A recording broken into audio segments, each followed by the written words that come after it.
It's Prisha here on The Whack, and a few weeks back actually I had put out this video where I said ask me anything, and wow guys, thank you for such an overwhelming response. I got like over 1,000 messages just on like YouTube, Facebook, Twitter, Instagram, and that's why it's taken me this long, because in between like being part of the Next Up camp and making other whack videos and going through all the comments that had come in.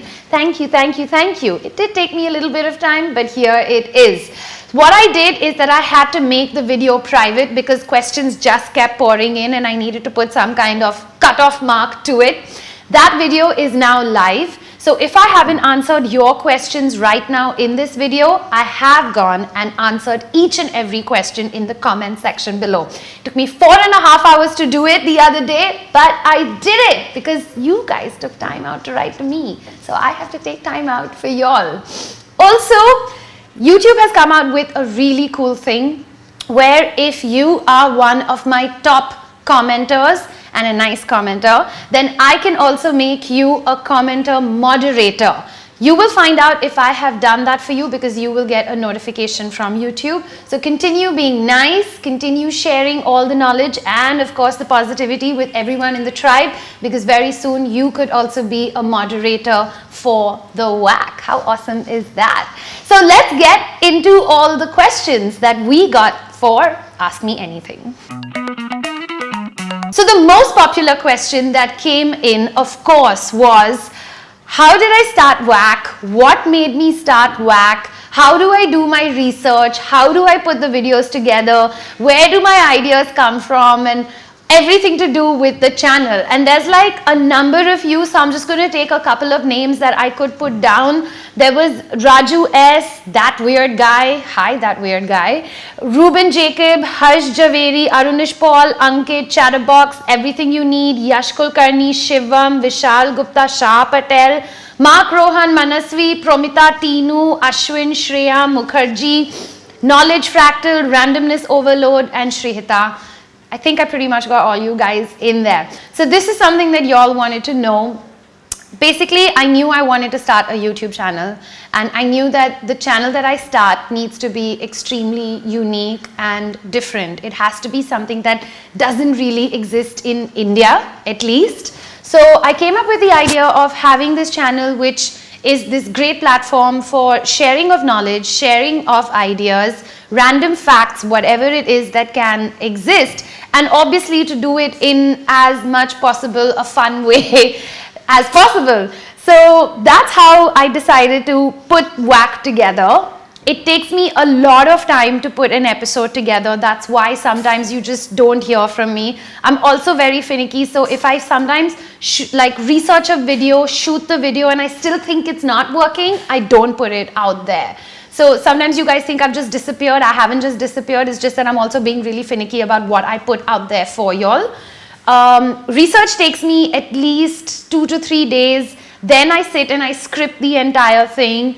It takes me pretty much a day to shoot and then like 2 more days to edit. So it's a really, really long process. That's why we get only 1 video a week. I'm really trying to make it 2. Hopefully that is my goal and my aim for whack. By the end of this year or next year, we will have more videos rolling out. Where do my ideas come from? That's a really tough one.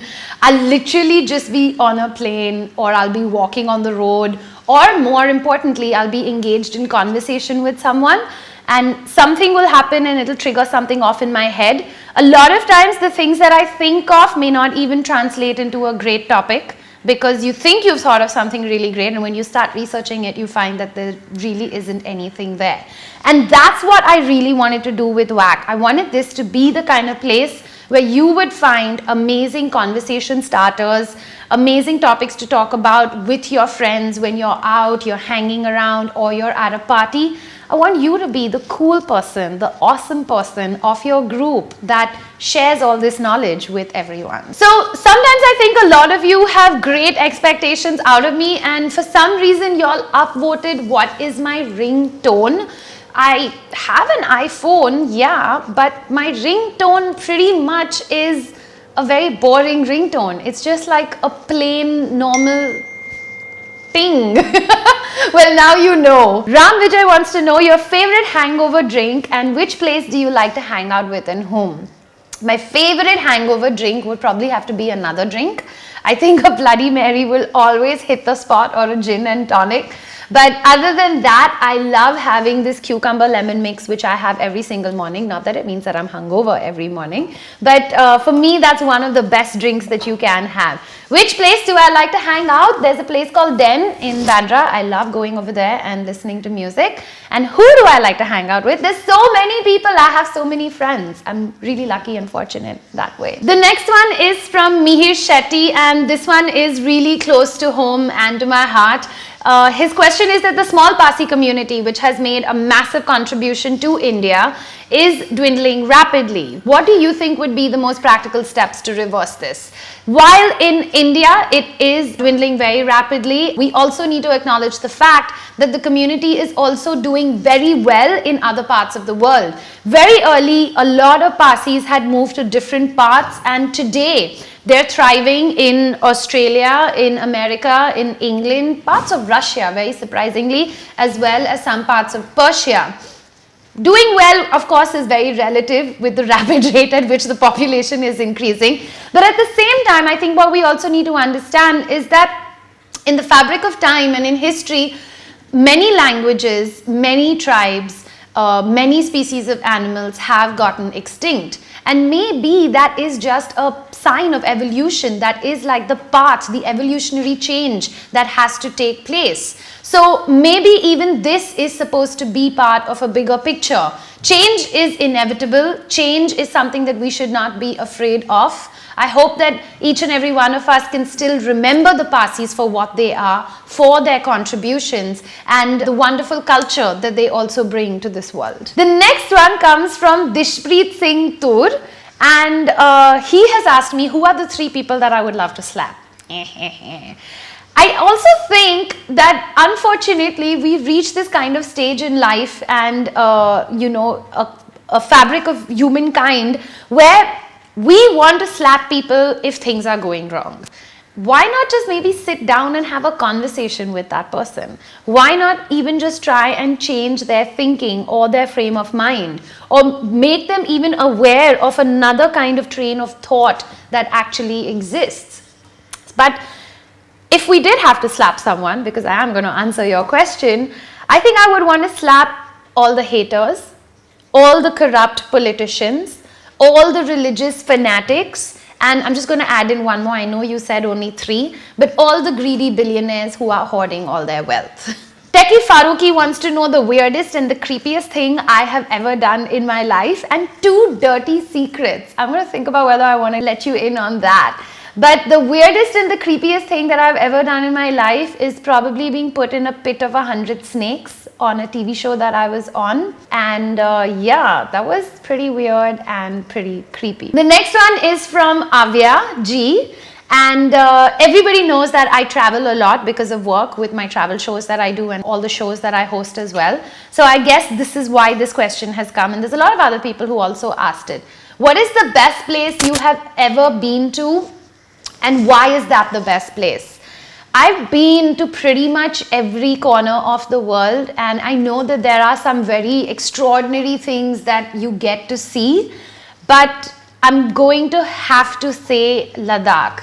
My heart is really, really, really over there. I keep saying I'm a beach person and I'm a city person and all of that, but the images, the views, and everything that I have seen and experienced and the people that I have encountered over there, my heart is still left behind and I have to go back once again and collect it from Ladakh. The next question has come in from Suhas Kiran Lakundi. I hope I'm pronouncing that correctly. And he says, do you believe in creationism? That is, that everything originated from a divine source? Or do you think that everything around you is a result of nature? Part of the order from chaos, the 4.5 billion years of evolution, basically saying that there is no God. What do you think? Will we ever find out the answer to this greatest mystery? You know, it's such a long conversation that I hope I meet you one day. Let me know in the comment section which city you're from, and if I ever do a meet and greet, I hope you will show up, and we'll have a long heart-to-heart discussion on something like this, because there are many thoughts that go behind something like this. But everything for me always lies in the roots of science, of course, because that's why we have WAC. And I know that there is one thing, a quote that I actually got from Albert Einstein, and deriving, the quote's really long, so I'm not going to get into that, but deriving from that, from his findings, what we can understand is that our spirituality, and I truly believe in spirituality, it has some connection to God, a power that exists. By realizing just that a power exists, we know that we are part of a structure of this universe. And that is what makes our body, our soul, and our mind as separate illusions. A little deep and profound, which is why I said that we should have a conversation one day. Another one that got upvoted, and wow, do you guys want to know the answer to this? So after great analysis, research, reviews, putting my mind and my thoughts together, I have found out the ultimate answer as to why Katappa killed Bahubali. Because he sent him too many Candy Crush requests. Ha ha ha ha. Okay, I have to stop laughing at my own really sad jokes. I have had so much fun doing this, and I hope I've answered as many questions as I could. I'm really looking forward to doing round 2 of this, maybe after like another 1 year. Yeah, we'll give it that much time. And for the guy who keeps asking me if I'll show you my belly button, what do you think the answer is? I'll catch you guys again very soon. Don't forget to like this video. Keep putting your comments down. Let's keep that conversation going. I'll catch you again very soon. Ciao. Just imagine this. For every 11th person that you meet on the road in Kashmir, the 12th person will be a soldier. He could be an Indian, a Pakistani, or a Chinese soldier. What advice now would you give yourself as a YouTuber that is starting out? Maybe invest a little more. Don't think too much. Be more wise in our investments, creative investments.